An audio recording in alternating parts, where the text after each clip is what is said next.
어버이 주일로 지키게 됩니다. 이 세상 살아가는 동안에 중요한 두 기관이 있는데 가정과 교회입니다. 하나님께서 만드신 두 기관이 첫째가 가정이고 둘째가 교회입니다. 하나님을 예배하는 공동체로서 가족이 서야 되고요. 그러한 가족들이 함께 하나님 앞에 예배하는 자로 나아가는 교회 공동체를 이루어야 됩니다. 가정이 작은 교회고 또 그 가정들이 모여서 또 하나의 큰 교회를 이루어 하나님을 영화롭게 하는 자리로 나아갈 때 하나님 기뻐하시고 또 하나님께서 임재하시고 하나님이 주시는 복된 삶을 살아가게 되는데요. 그래서 가정이 참 소중한데 특별히 5월달은 가정의 달로 이 가정의 소중함을 하나님의 말씀 안에서 다시 한번 되짚어보고 하나님이 기뻐하시는 건강한 가정으로 서가도록 우리 자신을 점검하고 또 가정을 향한 하나님의 말씀에 순종하기를 결단하는 복된 달로 지키고 있습니다. 목회자들이 일반적으로 가장 설교하기 힘든 달이 5월달이라 그래요. 저 역시 예외는 아닙니다. 여러 면에서 조심스러운 부분들이 있기 때문입니다. 부모님을 이런 슬픔에 잠긴 분들이 계시고 부모님을 모른 채 어렵게 자란 분들이 계시고 부모님 때문에 눈물겨운 삶을 사는 분들이 계시고 그 밖에 기막힌 사연을 가진 사람들로 부모라는 소리만 들어도 힘들어하는 분들이 있을 수 있고 또 자녀가 없는 가정 또 자녀를 잃은 가정 자녀 때문에 한숨이 그치지 않는 가정 그 외에 이런저런 자녀들 또는 부모님들로 인한 눈물겨운 사연을 가진 분들도 있기 때문이고 부부간에 고부간에 형제간에 말 못한 사연을 감춘 채 억지로 웃음을 짓고 교회에 나와 예배드리는 분들도 있을 수 있기 때문입니다. 그런 거 생각하자면 설교할 게 없어요. 근데 목사는 그런 인간적인 상황을 보고 인간적인 어떠한 위로나 격려의 말을 해주는 사람이 아니고 하나님께서 우리에게 주시는 말씀을 그대로 받아서 선포하는 사람이기 때문에 우리의 모든 상황은 제껴놓고 하나님이 무엇이라 말씀하시는지 듣기를 원하고 그 말씀 앞에 우리가 순종하면 우리의 가정 상황이 어찌 되었든 하나님의 말씀대로 순종하면 회복될 겁니다. 가정이 회복이 될 거고 부모 자식 관계가 회복이 될 거고 하나님 주시는 가장 아름답고 건강한 가정을 이루어가게 될 것이고 하나님의 영광을 보게 될 것입니다. 오늘 참된 효도에 관한 하나님의 말씀을 살펴보기를 원하는데요.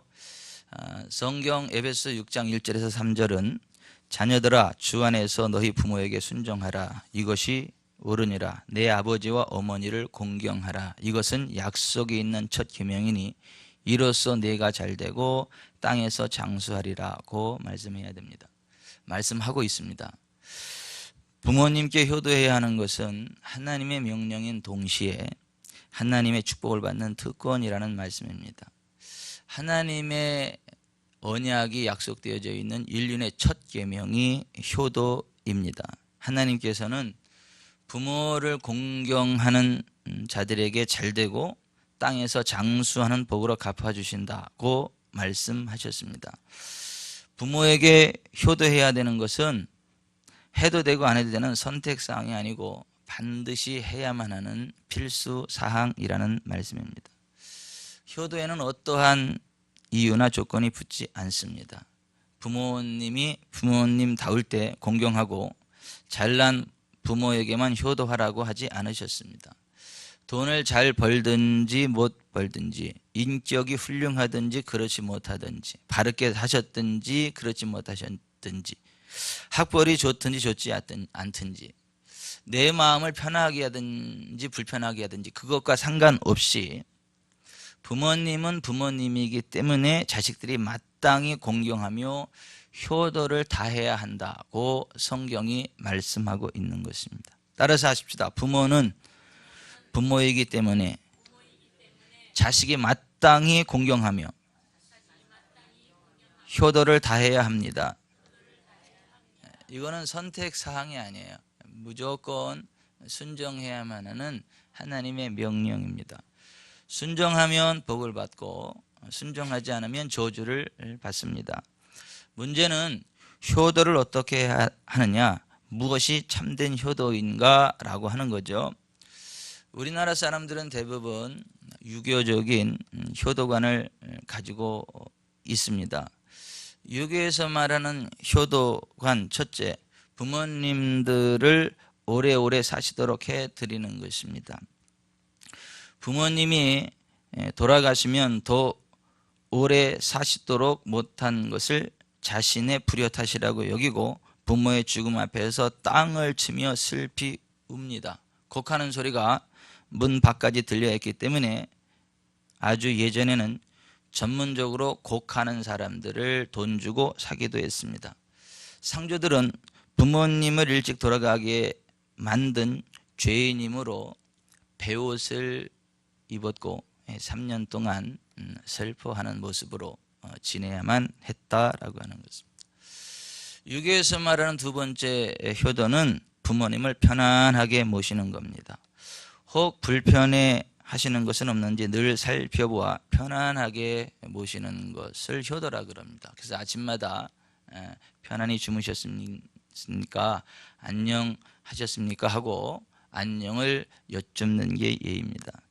세 번째는 아들, 딸을 많이 낳아서 가문을 번창케 하는 게 효도입니다. 되도록 아이를 많이 낳아서 가문이 번창하게 하는 것을 효도라고 생각하기 때문에 시집 장가를 못 간 사람은 자동적으로 불효자가 됩니다. 매 한 가지로 아이를 낳지 못하는 자식도 불효자 취급을 당하게 됩니다. 네 번째로 가문의 명예를 빛나게 하는 게 효도라고 보았습니다. 자식들이 성공하고 출세해서 유명한 사람이 되는 것이 효도입니다. 그러다 보니 자동적으로 자랑스러운 자녀를 둔 부모는 길을 가다가도 사람들로부터 아이고 아무개 아버님 아니십니까? 아무개 어머님 아니십니까? 라는 인사를 받으며 사람들로부터 부러움을 삽니다. 그 이야기를 듣도록 만드는 것이 효도라고 하는 것입니다. 그렇다면 성경에서 말씀하고 있는 효도는 어떤 것입니까? 첫째, 내 부모를 공경하라는 것입니다. 따라서 하십시다. 내 부모를 공경하라. 성경에서의 공경이라는 말은 하나님께 쓰여지는 말이고 부모님께 쓰여지는 말입니다. 하나님의 사람들이 하나님을 공경하듯 부모님을 공경할 것에 대해서 명령하고 계십니다. 하나님께서 가정이라는 제도를 만드실 때 처음부터 부모의 권위를 중요시 하셨습니다. 그래서 부모를 공경하지 않는 죄를 인륜의 가장 큰 죄로 취급하셨습니다. 10계명 중에 전반부 4계명은 하나님을 향한 계명이고 후반부 6가지 계명은 사람들을 향한 계명인데 그 사람들을 향한 계명의 첫 번째가 내 부모를 공경하라입니다. 그리고 그 다음으로 살인하지 말라, 간음하지 말라, 도둑질하지 말라 이렇게 연결이 됩니다. 부모를 공경하라는 명령이 살인하지 말라, 간음하지 말라, 도둑질하지 말라 라고 하는 것보다 앞에 나와 있습니다. 하나님께서는 불효죄를 살인죄보다 간음죄보다 더 무섭게 취급하신다라고 하는 것입니다. 사실 살인죄를 저지르면 아주 해서는 안 될 지탄의 대상이 되지요. 간음했다 그러면 사람들이 손가락질하죠. 그런데 이 살인죄보다 간음죄보다도 더 무서운 죄가 부모를 공경하지 않는 불효죄라고 성경이 말씀하고 있는 것입니다. 출애굽기 21장 15절 17절에서 자기 아버지나 어머니를 치는 자는 반드시 죽일지니라. 자기의 아버지나 어머니를 저주하는 자는 반드시 죽일지니라고 했습니다. 신명기 21장 18절 이하에 사람에게 완악하고 패역한 아들이 있어 그의 아버지의 말이나 그 어머니의 말을 순종하지 아니하고 부모가 징계하여도 순종하지 아니하거든 그의 부모가 그를 끌고 성문에 이르러 그 성읍 장로들에게 나아가서 성읍 장로들에게 말하기를 우리의 이 자식은 완악하고 패역하여 우리 말을 듣지 아니하고 방탕하며 술에 잠긴 자라 하면 그 성읍의 모든 사람들이 그를 돌로 쳐 죽일지니 이같이 네가 너희 중에서 악을 제하라 그리하면 온 이스라엘이 듣고 두려워하리라고 했습니다. 잠언 30장 17절에 아비를 조롱하며 어미를 순종하기를 싫어하는 자의 눈은 골짜기에 까마귀에게 쪼이고 독수리 새끼에게 먹히리라고 했습니다. 다시 말해서 부모님을 공경하지 못하고 부모님을 멸시 천대하거나 함부로 무례한 짓을 하는 자는 죽어서도 장례를 치러줄 사람이 없을 정도로 저주를 받게 된다는 말씀입니다. 특별히 어떤 경우에도 부모를 때리거나 부모를 저주해서는 안 된다고 성경은 말씀합니다. 하나님께서는 부모의 권위를 대단히 높이셨습니다. 창세기 9장에 보면 노아는 셈과 함과 야벳을 아들로 두었습니다. 홍수 심판 후에 노아의 가족들이 포도 농사를 지었고 어느 날 노아가 포도주에 크게 취하여 장막 안에서 잠이 들었습니다. 그런데 노아가 잠결에 입고 있던 옷을 다 벗어버린 모양입니다. 참으로 민망스러운 모습이 아닐 수 없습니다. 마침 가나안의 아비 함이 아버지의 그러한 모습을 보고 몹시 우스웠든지 형제들에게 가서 아버지의 벌거벗은 모습을 보며 흉을 보았습니다. 그 이야기를 전해 들은 셈과 야벳은 곧 겉옷을 취하여 어깨에 메고 뒷걸음질 쳐 들어가서 아버지의 벌거벗은 몸을 덮어드리고 얼굴을 돌이켜 아버지 하체를 보지 않고 나왔습니다. 노아가 술이 깬 후 이러한 사실들을 알게 되었죠. 이에 노아가 말하기를 가나안은 저주를 받아 그의 형제의 종들의 종이 되기를 원하노라고 선포하였습니다. 함의 아들이 가나안이고 가나안을 함의 아비라고 이야기합니다. 그 자신도 자식을 둔 부모로서 함이 부모의 자식이면서도 자기 부모의 권위를 무시했기 때문에 그 자손에게 저주가 임한다는 말씀입니다. 함의 자손들은 검은 피부의 사람들입니다. 인류 역사를 돌이켜볼 때 함의 자손들이 얼마나 고생이 심했습니까? 지금도 아프리카에 있는 많은 나라들이 대부분 빈국을 면치 못하고 있음을 봅니다. 노아가 함의 아들 가나안에게 저주한 그대로 저주가 임했습니다. 사실 부모치고 자식을 사랑하지 않는 부모는 없습니다. 어찌 보면 자식을 저주한 노아가 너무 심한 것 아닌가라는 생각을 해볼 수도 있습니다.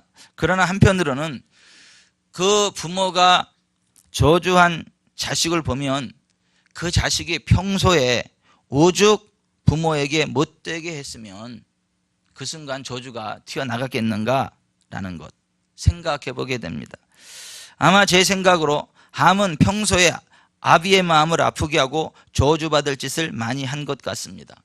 부모가 저주할 정도의 자식이라면 그 부모가 저주하지 않아도 저주받을 행동을 서슴없이 저지르는 못된 자식일 것입니다. 그런 자는 아이의 부모를 공경하라는 하나님의 계명 자체를 저버렸기 때문에 부모가 저주하지 않아도 자연히 저주를 받아 되는 일이 없을 것입니다.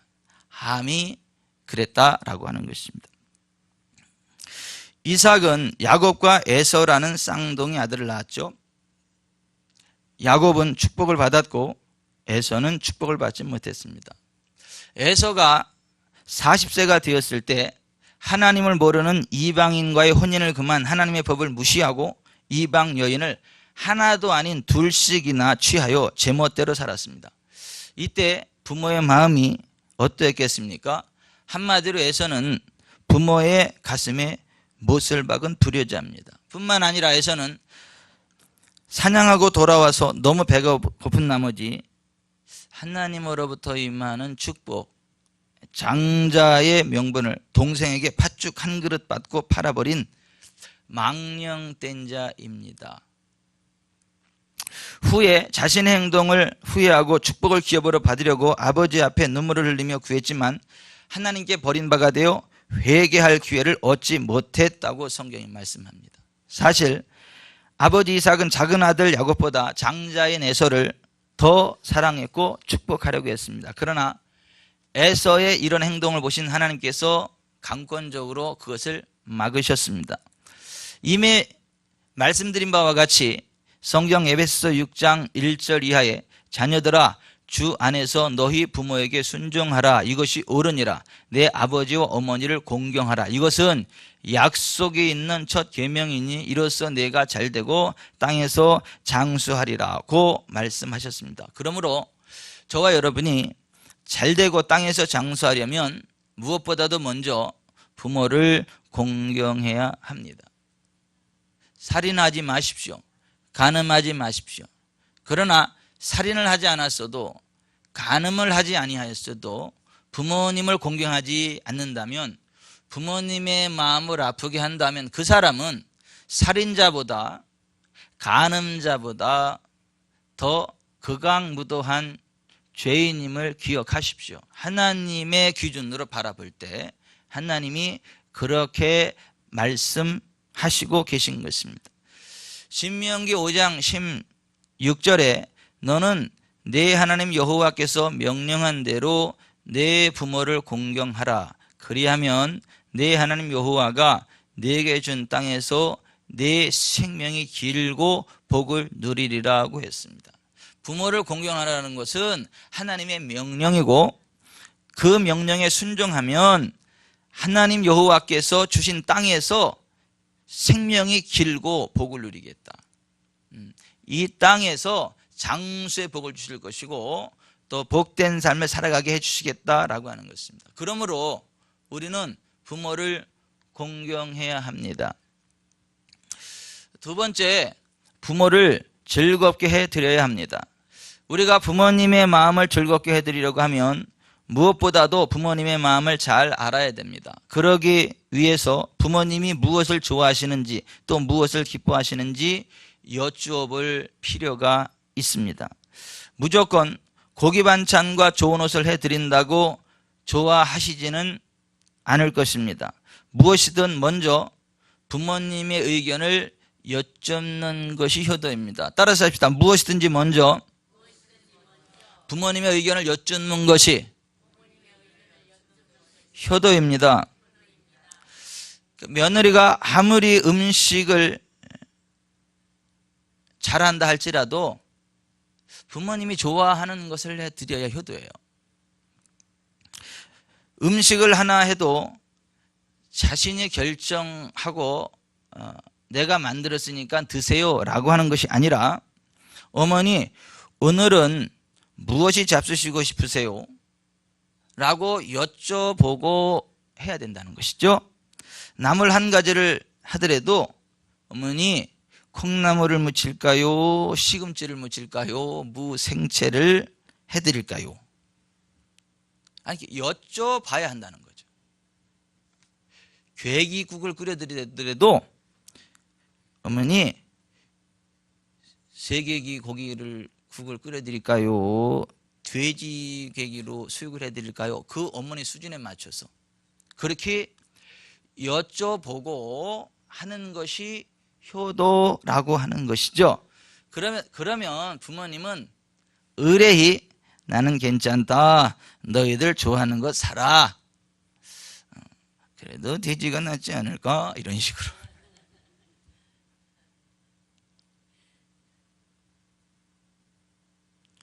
그렇게 하는 것이 효도입니다. 한 번은 저희가 이제 지금은 하늘나라 가셨지만 저희 어머니 이제 어버이날 되고 그러면 모여서 가족들이 식사를 하잖아요. 무슨 뭐 생신이라 그럴 때 가면 이제 모시고 식사하잖아요. 저희들이 소고기를 사드렸어요. 기마이수. 그랬더니 우리 어머니는 소고기보다 돼지고기를 좋아하시더라고. 돼지. 불고기를 훨씬 좋아하시더라고요. 그래서 그 다음부터는 돼지로 모이면 무조건 돼지집으로 모여가지고 그 돼지고기를 이렇게 먹고. 왜 그러죠? 우리 어머니는 비싼 소고기는 뻑뻑하고 맛이 없으시대. 좀 소고기보다는 싸지만 돼지고기가 부드럽고 맛이 있으시대. 그게 좋으시대. 그러니까 우리가 모일 때는 소고기집으로 가는 게 아니라 돼지고기집으로 가는 거예요. 이유는 딱 하나, 우리 어머니가 그것을 좋아하시니까. 뭐가 효도냐 하면 내가 좋아하는 것을 하는 것이 아니라 부모님이 좋아하는 것을 해드리는 것이 효도고, 무엇을 하더라도 부모님이 무엇을 원하는지 무엇을 기뻐하는지를 여쭙고 그 부모님이 좋아하는 것에 맞추어서 음식을 해드리고 옷을 사드리고 순종하는 것이 효도라고 하는 것입니다. 여러분, 우리도 늙지요. 한 해 한 해 가면서 안 늙는 사람 없습니다. 엊그제가 28청춘 같은데 저도 벌써 참 내가 어쩌다 이렇게 됐나 할 정도로 나이를 먹었더라고요. 여러분, 누구나 세월이 가면 늙게 됩니다. 안 늙는 사람 하나도 없어요. 그런데 사람이 늙으면 일반적으로 세 가지 서글픔이 찾아온다고 그래요. 첫째, 아픈 데가 많다는 서글픔이라고 합니다. 늙으면 몸이 쇠약하므로 자연히 아픈 데가 많아진다고 하죠. 허리도 아프고 어깨도 쑤시고 무릎도 아프고. 그러면서도 대부분 자식들 눈치 보느라고 아파도 아픈 내색을 하지 않으신다는 거죠.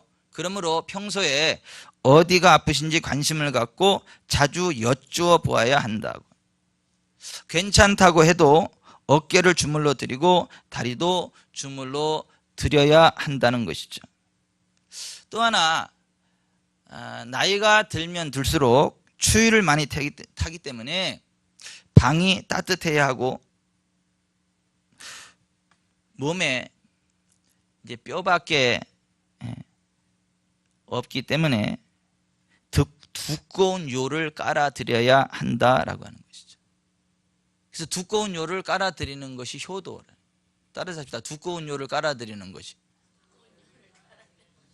효도다. 엉덩이가 베끼지 않도록 두꺼운 요를 깔아드리는 것이 효도다. 왜냐하면 연세가 드시면 드실수록 그러한 몸이 쇠약해지는 서글픔이 찾아온다는 거예요. 그거를 자식들이 알고 이렇게 좀 어깨도 주물러 드리고 다리도 주물러 드리고 좀 이부자리 하나도 그렇게 좀 배려해서 하는 것이 그것이 효도라고 하는 것이죠. 둘째로는 외로움을 잘 타는 서글픔이 찾아온다 그래요. 젊었을 때에는 바쁘지만 늙으면 한가해진다라고 합니다. 젊어서는 하는 일이 많다 보니 만나는 사람도 많고 외로워할 틈도 없지만 나이가 들고 현역에서 물러나 일선을 놓고 나면 한가해지고 만나는 사람도 적어진다고 합니다. 시간은 많은데 하는 일이 적어 외로운 시간이 많아진다 그래요. 그러면 그때 하는 생각이 시집간 딸 생각, 외국 나간 아들 생각으로 밤낮 자녀들이 어떻게 사는지 어려움은 없는지 건강한지 늘 궁금해 하신다고 합니다. 그래서 자주 찾아뵙는 것이 효도다. 자주 찾아뵙지 못하면 자주 전화라도 드리는 것이 효도다라고 하는데 제가 장모님한테 욕을 된통 몇 번 먹었어요.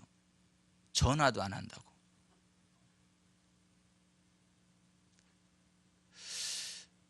전화만 보고 계신다고. 집 전화는 안 받고 핸드폰만 보고 계신대. 집 전화는 왜 했냐면 시잘데없는 친목계나 뭐나 그런 데서 오는 거고 핸드폰으로 오는 전화는 가족들 전화고 자식들 새끼기 때문에 전화기 때문에 그것을 본다고 하고 그런 얘기 들을 때마다 제 가슴이 움찔움찔하면서 이거 전화 못한 불효자구나 이런 생각을 하고 전화 드려야지 그랬는데 또 다음 해야지 그럼 넘어가고 생각났을 때 바로 하지 않으면 그게 넘어가고 그러더라고요. 그러니까 효도는 부모 늙을수록 그 외로움을 많이 타는 그런 부분들이 있기 때문에 좀 자주 찾아뵙고 전화 드리는 그것이 효도다라고 하는 것이고, 이제 가끔 차를 타고 가다가 생각나면 바로 이렇게 틀어서 가가지고 한번 들렸어요 라고 하는 것이 효도라고 하는 것이고, 가자 그랬더니 집사람이 왜 가? 그때 가야지 생각나서.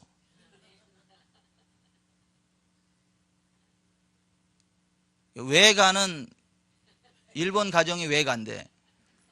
왜 가가 아니고 아이고 참 사위 노릇하는구나. 그래서 아이고 좋아라 그리고 같이 해야 되는데 바빠 오늘 그럴 때가 있더라고요. 근데 여러분 저희 집사람 나쁜 여자 만드는 것 같은데 평소에 잘합니다. 그런데 사실 이렇게 늙으면 외로운 그런 서글픔이 있어서 자주 찾아뵙는 것이 효도고 자주 전화를 드리는 것이 효도다라고 하는 것이죠. 그런데 못된 자식들은 부모가 병들었다고 냄새 난다고 구석방에다가 모시는 경우들이 있다는 거죠. 거실에 나와 계시면 덜 심심할 텐데 그냥 구석방에 거의 반 가두다시피 그렇게 해서 누가 오는지 가는지도 모르고 외로우신 어른이 더 외롭게 지내는 경우들이 많다라고 하는 것입니다. 그러니까 이게 외로움은 참 서럽다라고 하는 것이죠. 서글프다. 근데 우리가 이제 부모님이 연로하시다 보면 병드실 경우가 있어요. 옆에서 꼭 수발을 들어야 되는 그러한 상황이 벌어질 수 있습니다. 그럴 때에는 돈이 들더라도 차라리 기독교 요양원으로 보내드리는 것이 더 효도가 되겠다 라는 말씀을 드립니다. 왜냐하면 잘 돌보지도 않고 그런 상황도 안 되면서 집안에 모셔두는 것은 이거 감옥생활하고 똑같은 거예요. 그런데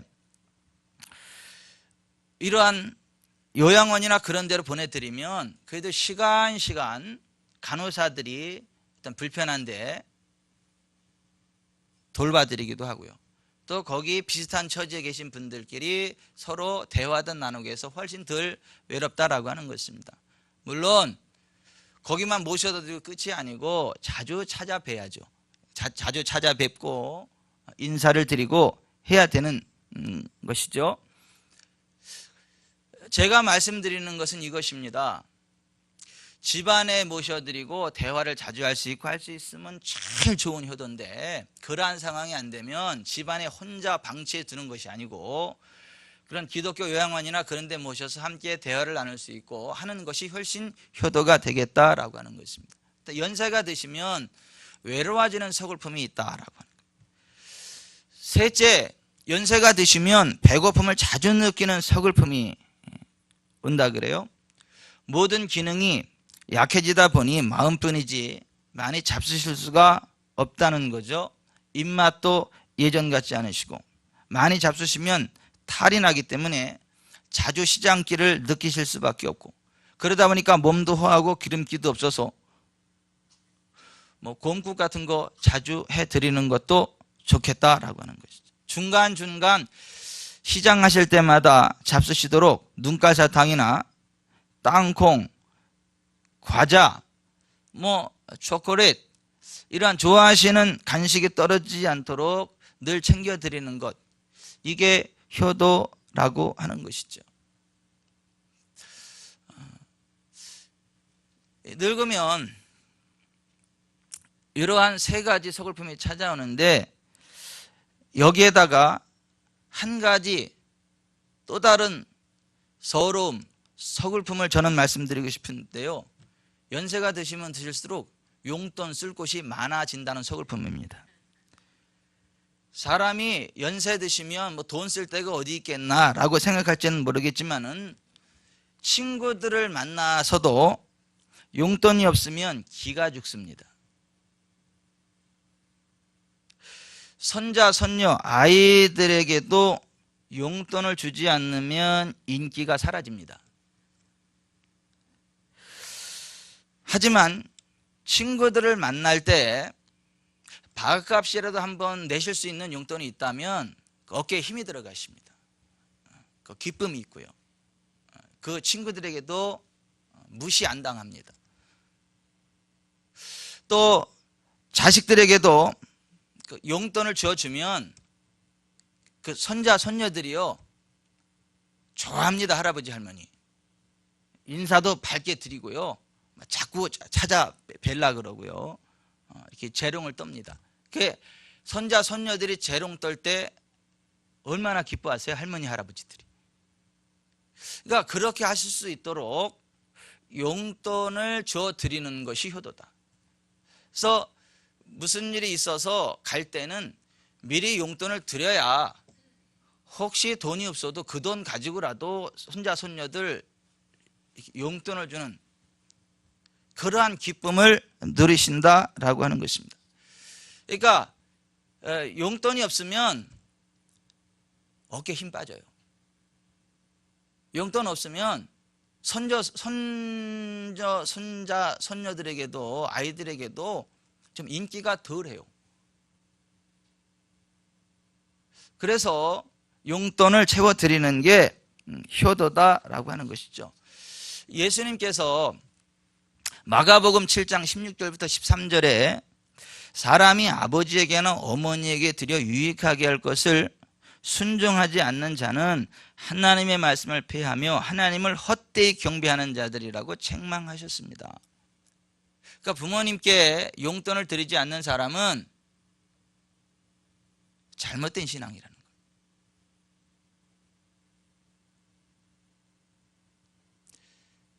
저는 용돈 드리는 시점이 결혼하는 시점이 아닐까 이런 생각을 해요. 아니면 직장을 가진 그 시점이 아닐까 이렇게 생각을 합니다. 직장을 갖고 벌이가 생겼으면 당연히 그때부터 부모님 용돈을 드려야 되는 거죠. 결혼했으면 당연히 부모님께 용돈을 드려야 되는 것이죠. 그때부터는 절대 손을 벌리면 안 된다. 부모님께. 부모님이 사랑으로 주시면 기뻐하면서 아이고 감사합니다라고 이렇게 받고 더 얹어서 드릴지언정 받아야 되지만 직장을 가졌음에도 불구하고 이제 사회인이 되었음에도 불구하고 결혼을 했음에도 불구하고 부모님께 손을 내미는 것은 불효자다. 아주 못된 사람이다 라고 말씀을 드립니다. 예수님께서 아버지에게나 어머니에게 드려 유익하게 할 것을 순종하지 않는 자는 하나님의 말씀을 폐하며 하나님을 헛되이 경배하는 자라고 책망하신 그 말씀 깊이 묵상하셔야 됩니다. 어느 목사님께서 늘 하나님께만 11절을 떼드린 게 아니라 하나님께 11절을 뗄 때 부모님을 위한 11절을 따로 떼서 부모님께 11조만큼 드리셨다 그래요. 그것을 그 딸이 받죠. 근데 그 딸이 시집을 가더니 하나님께 11조를 드리고 역시 11조를 그 목사님께 가져오더랍니다. 그 아버지가 하는 걸 보고 배운 거죠. 아, 11조는 하나님께 드리는 거고 또 다른 11조는 부모님께 드리는 거구나. 이거를 자연스럽게 배워서 시집 가서도 11조 하나님께 드리고 또 다른 11조를 떼어서 그 목사님 아버님께 가져오더라고 하는 것이죠. 사실 이런 부모님들이 자식을 기를 때 참 고생 많이 하시죠. 고생 많이 하셨죠. 돈이 필요할 때마다 자식들은 마치 만세전 태어나기 전부터 부모에게 엄청나게 많은 돈을 맡겨놓은 것처럼 큰 소리치며 가져가죠. 뭐 돈 좀이라도 늦게 주면 막 짜증을 부리고요. 화를 내고요. 용돈을 주면 당연한 걸로 낚아채가고 조금 늦게 주거나 이렇게 그 왜 필요하냐 이렇게 따지면 아이 다 필요하니까 달래지 하고 막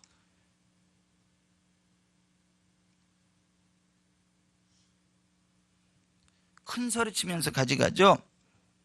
그래도 부모가 무슨 죄인이요? 그것도 다 이렇게 주고, 그 자식 줄 용돈 없으면 알바하러 나가고. 왜 알바하냐? 애들 용돈을 줘야 되는데. 우리가 그런 거 생각하면 정말 하나님께 11조 드리듯이 부모님께도 11조를 드리는 게 맞다.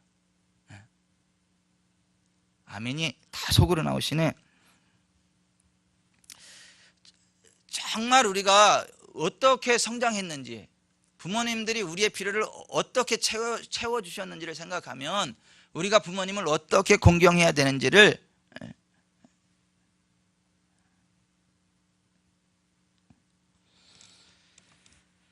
그렇다 그래서 우리가 부모님의 은혜를 다 갚을 수 있는 것도 아닙니다.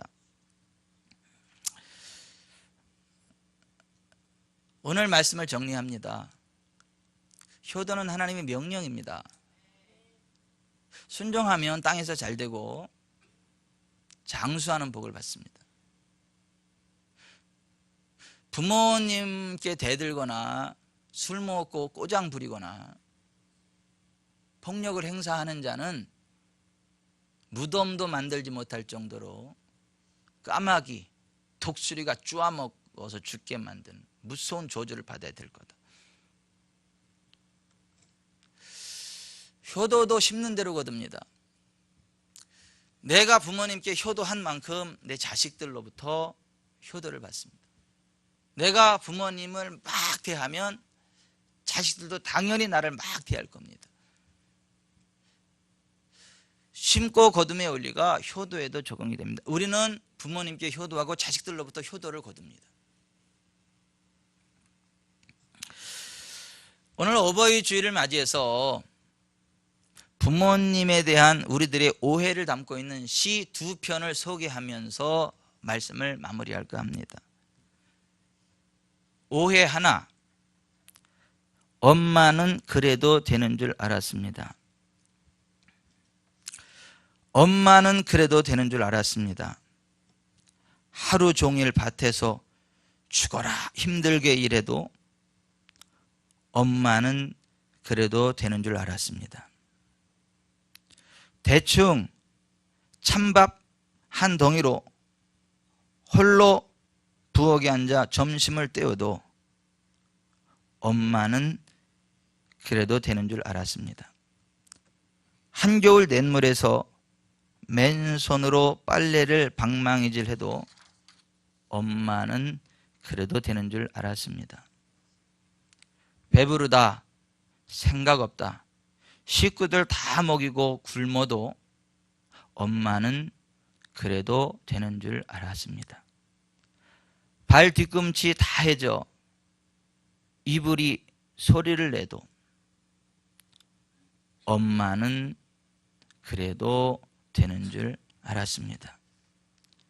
손톱이 깎을 수조차 없이 닳고 문드러져도 엄마는 그래도 되는 줄 알았습니다.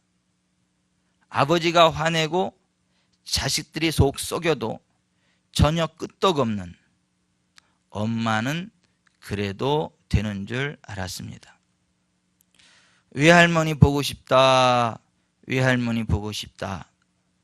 그것이 그냥 넋두리인 줄만.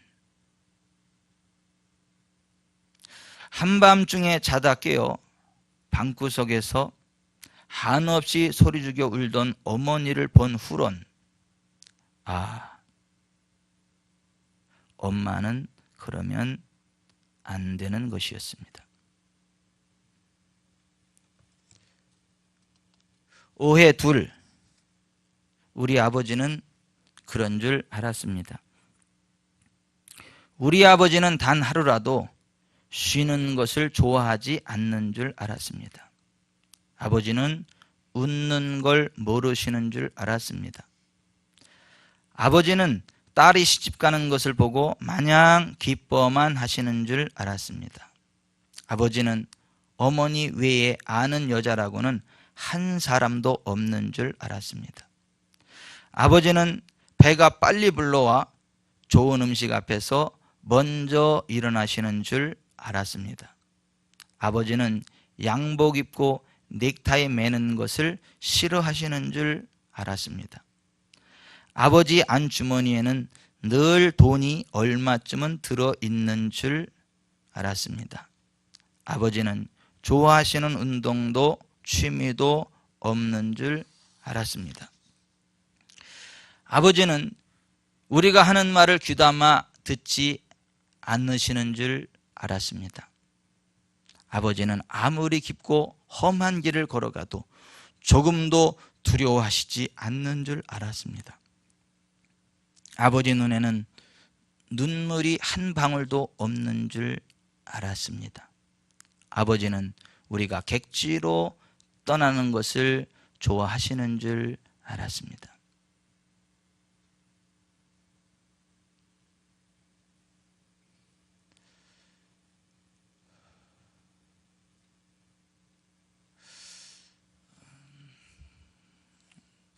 우리를 낳으시고 기르신 어버이 은혜를 생각하면서 양주동 씨가 작사한 어버이 은혜 같이 한번 불러보도록 하겠습니다.